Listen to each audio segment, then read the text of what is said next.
The orange. The fruit's so popular, they named a colour after it.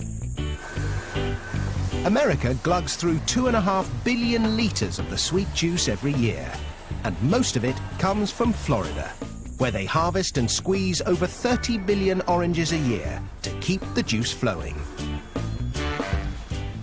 Florida, the Sunshine State, home of Disney World, Miami Vice, hanging chads, and oranges. Millions upon millions of oranges.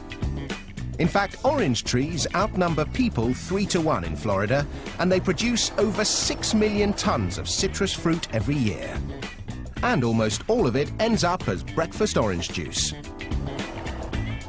To grow oranges, what you need is good soil, large quantities of blissful Florida sunshine, and buckets of rain.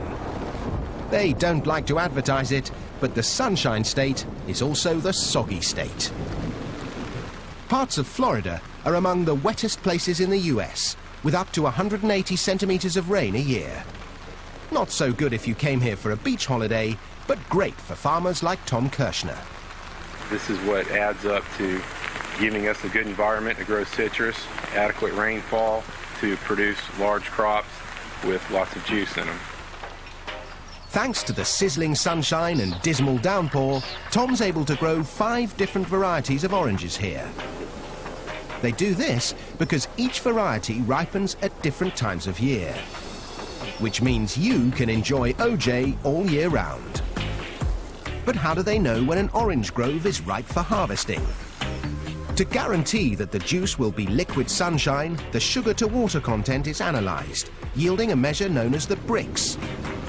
When it's at least 10% sugar, the oranges are ripe for the picking.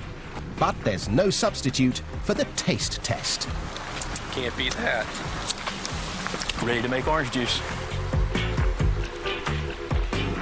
The fruit might be tasty, but it's not going to make juice if it's left on a tree. They need to be picked, and with millions of oranges ripening at once, they need to be picked fast. If you want to get fruity in a hurry, you need one of these terrifying contraptions. Or as they like to call it here, the Oxbow 3220. This magnificent machine is what's known in the trade as a continuous canopy shaker. And this particular machine was designed by Tom Visser.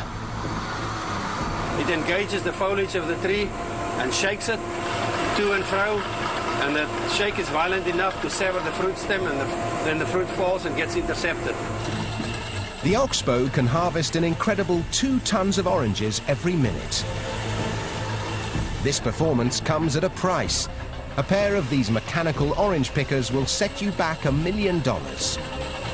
Just as well, Tom's got enough work to keep them busy, picking 2 million boxes of oranges, totaling 81,000 tons of fruit per year.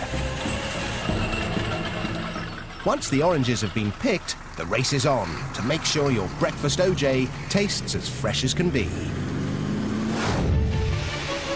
So the fruit is shipped out in these 400 horsepower transport trucks, 20,000 kilos at a time. The trucks bring them to an OJ processing plant, like this one in Lake Wales. Dave Crumbly makes sure they don't run out of oranges. We'll do about 200 of these trucks a day. And each one of these trucks will hold about 120,000 oranges. In 24 hours, we'll be about 24 million pieces of fruit that will run through here. So, more often than not, Dave gets his daily dose of vitamin C. To begin with, the oranges are washed out of the trucks. The fruit is then carried along 2 kilometers of conveyors into the processing plant where it's graded. The oranges are separated by size, and it's time to extract the juice. But these days you won't find gangs of sad-looking orange squeezers with sore wrists. This is orange juice squeezing on an industrial scale. This fearsome machine drops each orange into a ring of metal prongs, which squeeze out the juice before ejecting the pith and peel. From orange to OJ in the blink of an eye. Of course, when it comes to OJ, the world is divided into 2 great opposing camps. One likes it smooth, the other with bits.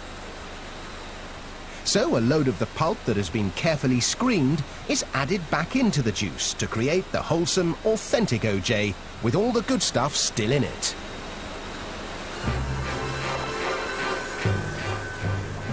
The OJ is now ready to be poured into cartons.